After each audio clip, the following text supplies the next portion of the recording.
Selanjutnya Bapak Ibu saat ini telah bergabung bersama kami manajemen dari Perseroan dan langsung saja saya sapa. Yang pertama yakni Bapak Ang Andri Pribadi, Direktur Keuangan PT Selamat Sempurna Tbk. Selamat sore Pak Ang, terima kasih sudah bergabung bersama kami. Baik, selanjutnya Ibu Lidiana Wijoyo, Corporate Secretary PT Selamat Sempurna Tbk. Bu Lidiana, terima kasih sudah bergabung bersama kami sore ini. Selamat sore Pak Fajar. Baik, dan Bapak Ibu sekalian selama acara berlangsung, jika ada pertanyaan kami persilakan Bapak dan Ibu untuk bisa menyampaikan pertanyaan melalui fitur Q&A yang tersedia di layar Zoom yang selanjutnya akan kami bacakan pada sesi tanya jawab setelah pemaparan dari Perseroan. Dan langsung saja Bapak Ibu kita akan menyaksikan pemaparan dari Perseroan. Kami persilakan. Ya, selamat sore Bapak Ibu sekalian. Selamat datang pada Public Expose Live PT Selamat Sempurna Tbk tahun 2023. Pertama-tama kami mengucapkan terima kasih kepada Bursa Efek Indonesia yang telah memberikan kesempatan kepada Perseroan untuk mengikuti Public Expose Live 2023. Terima kasih juga kami ucapkan kepada para pemegang saham, investor, analis, dan stakeholder dari PT Selamat Sempurna Tbk yang telah meluangkan waktu dan juga hadir secara virtual pada hari ini. Perkenalkan, saya Lidiana Wijoyo, Corporate Secretary, yang akan membawakan sesi presentasi. Bapak Ibu sekalian, untuk mempersingkat waktu, kita segera masuk pada sesi presentasi. Ya, kami sampaikan mengenai informasi singkat PT Selamat Sempurna Tbk. Selamat Sempurna merupakan flagship dari IDR Group dan kami mempunyai dua produk utama, yaitu filter dan radiator.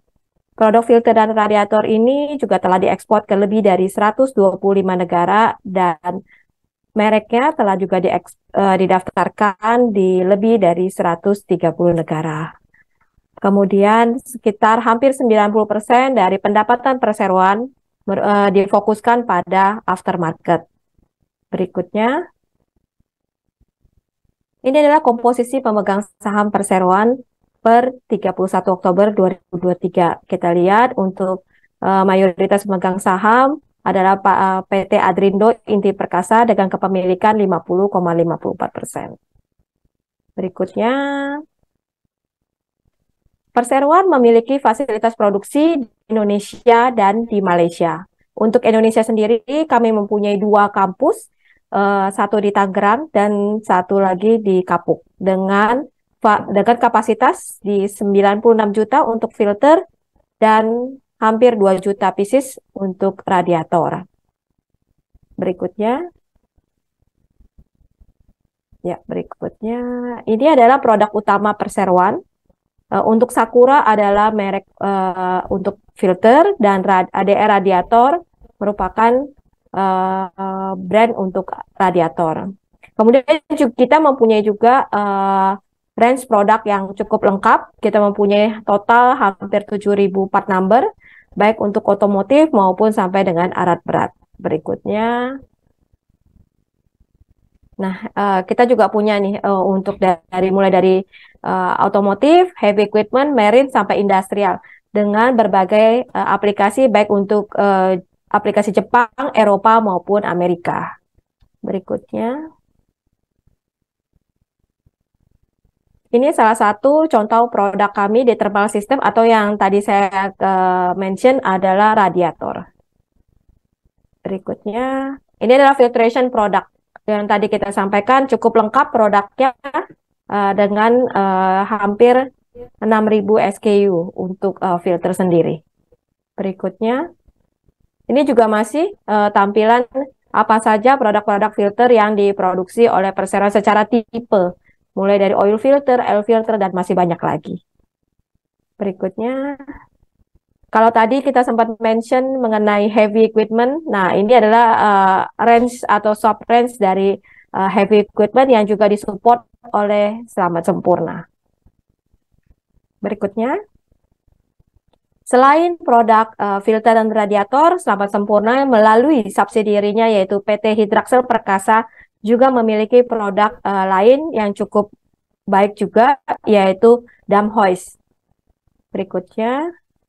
Ini adalah produk lain juga dari Selamat Sempurna seperti fuel tank, muffler maupun brake pipe. Berikutnya, nah ini adalah produk yang cukup kita kenal ya dari 2-3 tahun terakhir, yaitu Sakura Air Purifier. Ini saat ini kita sudah mempunyai 4 tipe dengan berbagai jenis ukuran. Berikutnya kita akan masuk ke filter HVAC atau HEPA, merupakan salah satu filter terbaru yang juga dimasuki oleh perseroan. Berikutnya, nah kita sudah menyampaikan juga bahwa Selamat Sempurna ini juga memproduksi part number untuk mobil listrik maupun hybrid, karena sebagai bagian dari respon perseroan terhadap perubahan teknologi maupun perubahan zaman. Jadi saat ini kita sudah mempunyai sekitar 70 part number yang dikhususkan untuk mobil-mobil listrik maupun tipe-tipe mobil hybrid. Berikutnya, ya ini hanya gambaran untuk hybrid dan penamaannya pada saat sudah masuk ke komponen-komponen hybrid seperti itu. Ini kita tampilkan beberapa jenis dari filter yang kita produksi untuk mobil-mobil listrik maupun hybrid. Berikutnya, oke, berikutnya. Selain perseroan berfokus di aftermarket, kita juga berfokus di OEM OES, dan ini adalah list dari OEM OES yang disuplai oleh perseroan. Berikutnya, untuk memproduksi filter dan radiator, perseroan juga mendapatkan bantuan teknis dari berbagai pemain global dunia, di antaranya Donaldson, Tokyo Radiator, maupun Tokyo Roki. Berikutnya, ini adalah struktur perseroan dengan entitas anak dan asosiasinya saat ini. Ada juga yang berada di Indonesia dan ada juga yang berada di Malaysia dan Australia. Selamat Sempurna ini adalah tampilan mengenai catatan pertumbuhan penjualan perseroan selama 30 tahun terakhir, di mana hanya 1 tahun saja Selamat Sempurna mengalami penurunan, yaitu di tahun 2020 yang kita kenal dengan periode COVID, di mana tahun itu Selamat Sempurna salesnya turun cukup dalam, karena bukan karena tidak adanya demand, tetapi salah satu kesulitannya adalah melakukan pengiriman barang, karena kita ketahui pada saat periode COVID hampir semua pelabuhan ditutup untuk pengiriman barang. Berikutnya, demikian juga untuk catatan laba bersih, kita lihat selama 30 tahun terakhir terus meningkat, kecuali di tahun 2020 dan juga mengalami penurunan. Berikutnya, ini adalah salah satu catatan atau milestone Selamat Sempurna yang cukup dikenal oleh para pemegang sahamnya maupun investor, bahkan para analis, di mana Selamat Sempurna tidak pernah absen untuk membagikan dividen, termasuk dividen interim. Bahkan di bulan ini saja, di minggu lalu, perseroan telah membagikan dividen interim ketiganya untuk tahun buku 2023.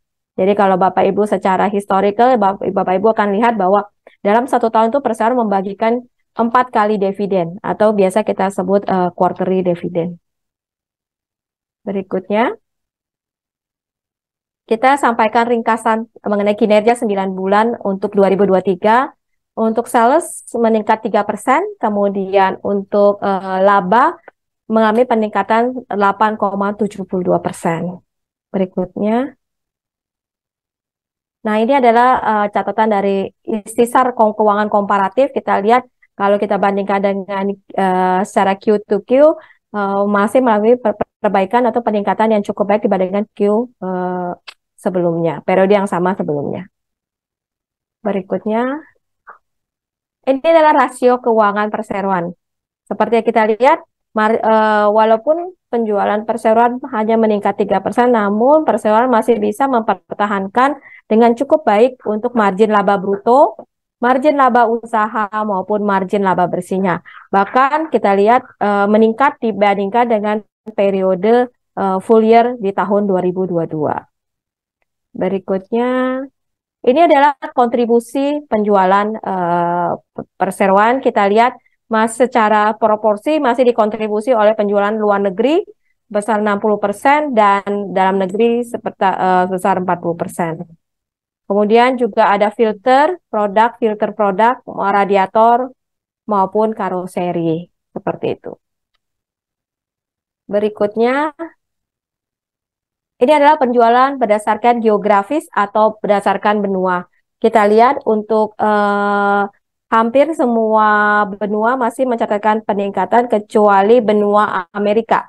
Ini benua Amerika yang mencatatkan penurunan sebesar 14%. Berikutnya. Oke. Ini adalah top destination ekspor perseroan berdasarkan ranking penjualan per 9 bulan 2023. Kita lihat dari top 10 10 destinasi negara ekspor itu didominasi oleh negara-negara maju seperti Amerika, Australia, kemudian Singapura, Jepang, dan lainnya. Oke, berikutnya. Ya, ini adalah target full year dari 2023, di mana dengan melihat kondisi sampai 9 bulan terakhir di 2023 ini, perseroan masih tetap berfokus pada peningkatan penjualan sebesar 5% dengan upaya untuk tetap bisa mempertahankan peningkatan laba bersih sebesar 10%. Seperti itu. Demikian materi presentasi untuk hari ini. Saya kembalikan kepada moderator. Silakan Pak Fajar. Terima kasih Ibu Lidiana yang tadi juga sudah menyampaikan sejumlah data dan informasi pada sesi Public Expose hari ini. Dan tentunya ini bisa menjadi insight ataupun informasi bagi para peserta Public Expose Live di hari ini. Dan Bapak Ibu sekalian, kita akan memasuki sesi tanya jawab dan tentunya sudah banyak pertanyaan yang masuk. Dan langsung saja izin Bapak Ibu untuk saya bacakan dan menuju ke pertanyaan pertama. Yang pertama ada pertanyaan dari John Teddy. Selamat sore Pak John. Ini yang bertanya pertama, apa penyebab penjualan ke US pada kuartal 3 turun lumayan signifikan? Kemudian kedua, bagaimana proyeksi penjualan ekspor ke depannya? Silakan Bapak Ibu. Ya, selamat sore Pak Fajar dan Pak John Teddy. Terima kasih atas pertanyaannya. Pertama, penyebab penjualan ke US pada Q3 turun karena disebabkan adalah pada 2 tahun terakhir pertumbuhan penjualan ke US sangat tinggi, di mana pada tahun 2021 tumbuh sekitar 11% dan pada tahun 2022 tumbuh sebesar 33%. Karena pembeli atau customer kita adalah distributor, kami memprediksi bahwa ini disebabkan oleh konsolidasi di tingkat level inventory mereka. Karena mereka bukan end user, tetapi level distributor. Jadi kami tetap optimis bahwa ke depannya setelah konsolidasi inventory selesai, tentu penjualan akan kembali normal, seperti itu. Kemudian pertanyaan kedua, bagaimana proyeksi penjualan ekspor ke depannya? Ya, kami melihat untuk penjualan ekspor ke depan tentu masih sangat potensial karena market share kami di setiap negara di mana kami sudah ekspor ke lebih daripada 100 negara itu masih sangat kecil market share-nya. Jadi kami percaya bahwa ke depan kami masih mempunyai peluang yang sangat besar untuk pasar ekspor dibandingkan dengan pasar lokal. Namun demikian, kami juga tetap fokus dengan pasar lokal, di mana kami juga terus menambah dan membuka cabang untuk ke depannya. Untuk penjualan ekspor, tentu kami melihat bahwa untuk potensi ke depan, kami melihat pasar Asia masih sangat dominan, karena seperti kita ketahui bahwa saat ini adalah Asia Times. Saya rasa demikian pertanyaannya untuk menjawab pertanyaan Pak John Teddy. Silakan Pak Fajar. Baik, terima kasih Pak Ang atas jawabannya untuk pertanyaan dari Mas John Teddy tadi. Kita ke pertanyaan berikutnya, Bapak dan Ibu. Ini dari Mas Rizky Rajendra dari Bisnis Indonesia. Terima kasih Mas Rizky.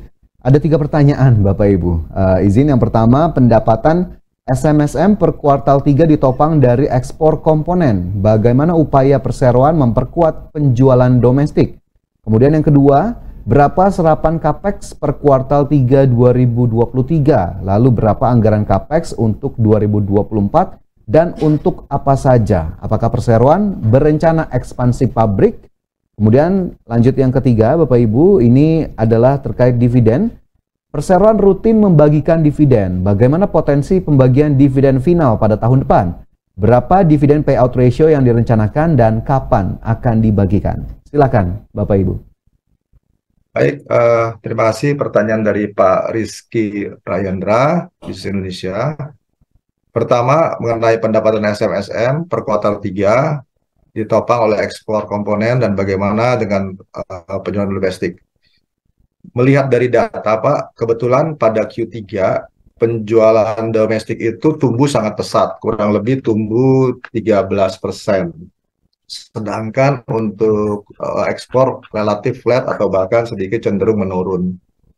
Jadi memang kalau yang ditanya di sini mengenai penjualan domestik, kami melihat potensi domestik juga sangat besar, terutama mobilitas untuk bisnis konstruksi dan mining maupun agriculture, walaupun ada koreksi tapi masih tetap dominan.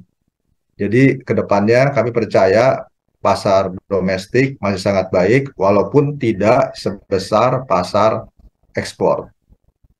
Demikian. Kedua, berapa serapan CAPEX sampai dengan Q3 itu serapan CAPEX itu sekitar 126 miliar, dan untuk tahun 2024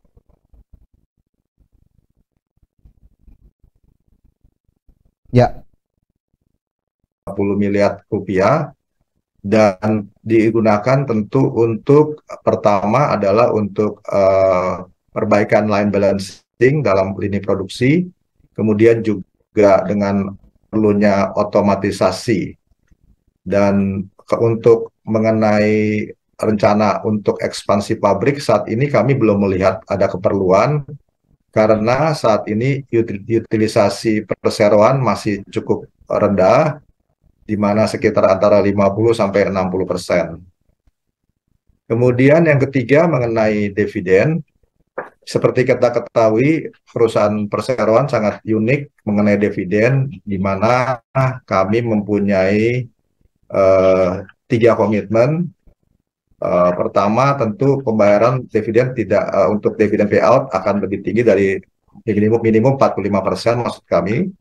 Kedua, tentu kita ada namanya quarterly dividend, di mana setahun kita membagikan dividen sebanyak 4 kali. Dan yang ketiga, apa yang disebut dengan consecutive dividend payment growth. Kita berharap dividen akan tumbuh secara value setiap tahun. Kemudian kalau ditanya mengenai potensi pembagian final pada tahun depan, berarti kalau final tahun depan ini mungkin maksudnya untuk dividen final tahun 2023, kalau saya nggak salah ini pertanyaannya. Ya tentu kalau kita melihat dari tahun lalu, total mencapai Rp90 per lembar saham, sedangkan untuk dividen saat ini kalau tidak salah sudah mencapai Rp80 per saham. Kami berharap tentu final itu akan melebihi dividen tahun lalu, berarti lebih besar daripada Rp90. Mengenai angkanya tentu belum dapat kami disclose di sini. Kemudian mengenai dividen payout yang direncanakan, yang dapat kami sampaikan bahwa dividen payout itu tidak akan lebih rendah dari 45%, bahkan selalu lebih tinggi. Dan mengenai kapan akan dibagikan, tentu sesuai dengan prosedur untuk dividen final, akan kita bagikan setelah disetujui oleh RUPST. Demikian Pak Rizky, terima kasih, saya kembalikan ke Pak Fajar. Baik, terima kasih Pak Ang atas jawabannya untuk pertanyaan Mas Rizky. Semoga dapat menjawab tadi 3 pertanyaan yang langsung diajukan. Dan kita ke penanya berikutnya, ini ada Pak Hadi Sutikno. Terima kasih sudah bergabung bersama kami. Yang ditanyakan adalah tahun depan mobil listrik di Indonesia tumbuh pesat. Produk apakah yang dapat disupport oleh perusahaan? Silakan Bapak Ibu. Ya, terima kasih Pak Hadi Sutikno. Ya, mengenai electric vehicle ini tentu banyak sekali pertanyaan dan Perseroan sebetulnya sudah melakukan antisipasi jangka panjang untuk beberapa tahun yang sebelumnya. Jadi kami melihat bahwa pertumbuhan mobil listrik itu sudah kami antisipasi dengan baik. Ya, antara lain pertama kami melakukan shifting dari tadinya fokus ke otomotif, saat ini kami lebih fokus ke aplikasi heavy duty dan commercial vehicle, di mana secara konsolidasi sekarang 2/3 sudah fokus untuk heavy equipment commercial vehicle dan untuk passenger car kurang lebih sepertiga. Dan yang kedua, kami juga sudah memproduksi komponen untuk mobil listrik, ya terutama untuk filternya seperti tadi sudah disampaikan oleh Ibu Lidiana dalam presentasinya. Kami sudah memproduksi dan sudah berada di pasar kurang lebih 60-70 SKU untuk mobil electric vehicle. Dan saya tambahkan sedikit, yang langkah yang ketiga adalah kami juga telah mempersiapkan produk lain yang dalam lingkup filtrasi atau filter yang sama, yaitu dengan produk HVAC, di mana HVAC ini aplikasinya berbeda, yaitu misalnya untuk gas turbine power plant, kemudian juga untuk lokomotif atau kereta, kemudian juga untuk rumah sakit yang membutuhkan clean room, termasuk farmasi, industri farmasi, kemudian juga F&B, dan bahkan aplikasinya untuk bangunan-bangunan building, termasuk apartemen, perkantoran, dan lainnya. Tentu ini merupakan market yang sangat besar. Saya rasa demikian menjawab pertanyaan Pak Hadi Sutikno. Terima kasih Pak Fajar. Ya, baik Pak Ang, itu tadi jawaban untuk pertanyaan Pak Hadi begitu ya, bagaimana kemudian Perseroan melihat ini juga sebagai market yang memiliki peluang tentunya. Dan selanjutnya pertanyaan dari Nugroho Prasetyo. Nugroho, terima kasih, ini dari Jakarta menanyakan bagaimana strategi perusahaan di tengah kenaikan harga bahan baku, terutama besi dan baja, untuk tetap menjaga margin operasi. Silakan Bapak Ibu. Ya, terima kasih Pak Nugroho Prasetyo. Ya, untuk bahan baku tentu merupakan unsur utama dari cost of goods sold kami. Memang sangat besar, kurang lebih 2/3 cost itu adalah bahan baku. Tentu sangat penting untuk kami jaga. Dan kebetulan kalau untuk bahan besi dan baja atau kita bilang steel plate, ya, itu sementara untuk saat ini memang menghadapi sedikit koreksi, tetapi tidak terlalu signifikan dibandingkan beberapa periode sebelumnya. Tetapi yang dapat kami sampaikan bahwa kami mempunyai pricing power, di mana karena bahan baku kami adalah komoditi, sehingga setiap kenaikan dari komoditi tersebut merupakan masalah global, dan kami dapat mentransfer kenaikan tersebut kepada customer. Dan umumnya customer mengerti karena ini bukan masalah regional, tetapi masalah global. Tentu masalah utama yang harus kita jaga dalam menjaga margin ini adalah karena ada time gap antara kenaikan bahan baku dengan kenaikan harga jual produk, yang umumnya terjadi antara 60-90 hari adjustment. Jadi berdasarkan pengalaman kami dan dari data yang kita lihat dari Financial Highlight Perseroan, terlihat dari berbagai masalah mengenai kenaikan bahan baku yang begitu signifikan, bahkan di beberapa tahun yang lalu, kami dapat menjaga. Dan kalau dilihat dari performance kami bahwa margin kami, baik margin gross margin, operating margin maupun net profit margin, dapat kami jaga, bahkan terlihat lebih baik dari tahun ke tahun. Demikian, terima kasih kasih sekali lagi atas jawaban untuk Mas Nugroho Prasetyo yang tadi sudah bertanya. Selanjutnya ada pertanyaan dari Aurelia. Pak, Bapak dan juga Ibu, ini pertanyaan adalah apa saja rencana ekspansi perseroan dalam 5 tahun ke depan dan berapa capex-nya? Silakan. Baik, Ibu Aurelia, ya. Sebetulnya perseroan mempunyai garis besar dalam waktu 5 tahun, rencana dalam waktu 5 tahun, di mana kami berharap bila kami bisa tumbuh sebesar 15% per tahun secara compound, maka dalam waktu 5 tahun kita menjadi 2 kali atau double kita punya revenue. Tentu ini harapan, tapi dalam praktek kenyataannya sangat tergantung pada kondisi global, karena kami bukan hanya pemain domestik, juga pemain global.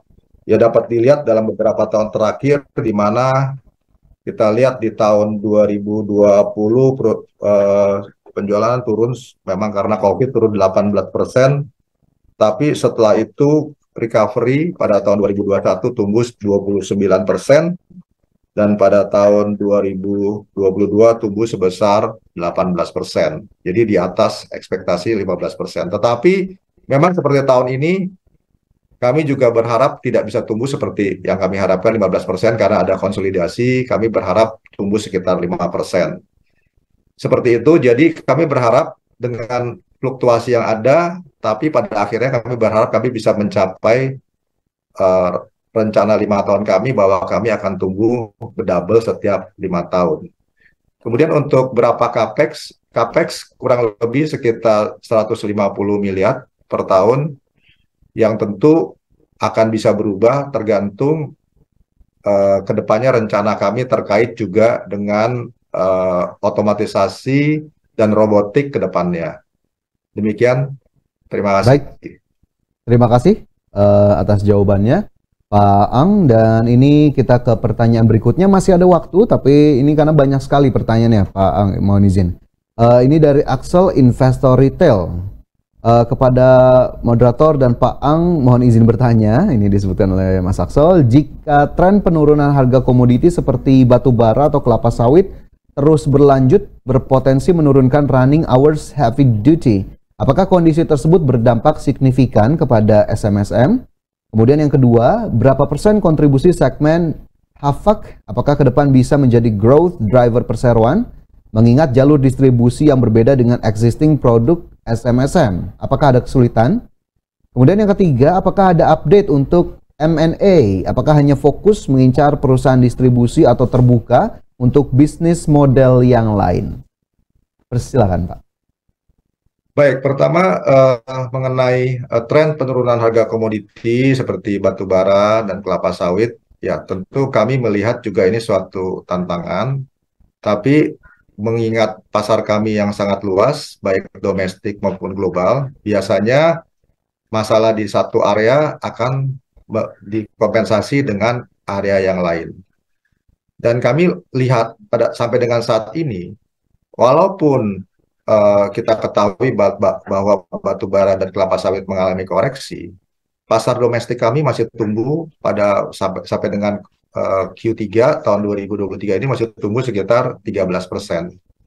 Jadi kami percaya bahwa masih banyak potensi lain selain mining atau agriculture. Kita juga masih ada construction, marine, dan industrial, kemudian juga lainnya. Jadi masih banyak potensi yang dapat kita eksplor untuk menutupi kekurangan dari segmen yang lain. Demikian. Kedua, berapa persen kontribusi segmen HVAC? HVAC ini saya jelaskan sedikit adalah heating, ventilation, air conditioning.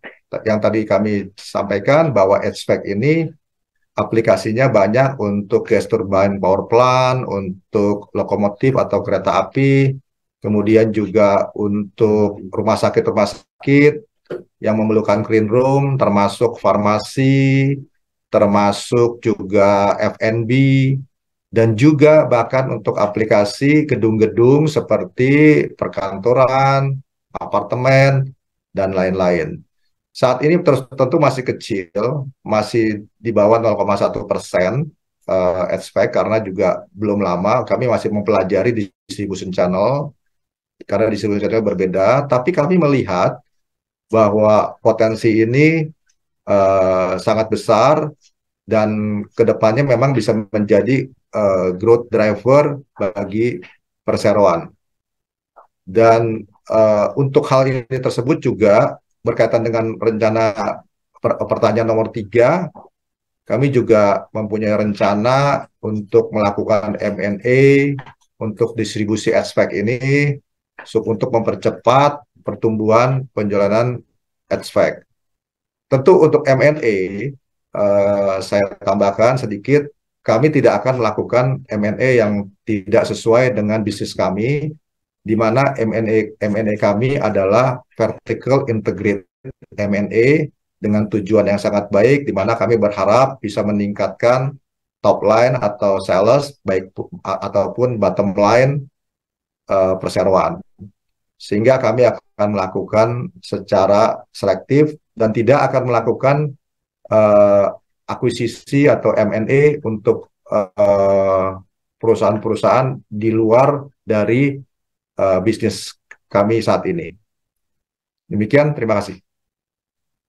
Baik, terima kasih Pak Ang itu untuk menjawab pertanyaan dari Mas Axel, investor retail. Dan sepertinya itu menjadi pertanyaan terakhir di sesi tanya jawab kita di hari ini. Terima kasih banyak Pak Ang dan juga Ibu Lidiana sudah bersedia menjawab dari pertanyaan-pertanyaan dari para peserta. Dan karena keterbatasan waktu, Bapak Ibu sekalian mohon maaf atas pertanyaan Bapak Ibu yang belum terjawab. Apabila terdapat pertanyaan lebih lanjut, Bapak dan Ibu dapat menghubungi Investor Relation atau unit terkait dari PT Selamat Sempurna Tbk melalui portal komunikasi yang dimiliki oleh perseroan.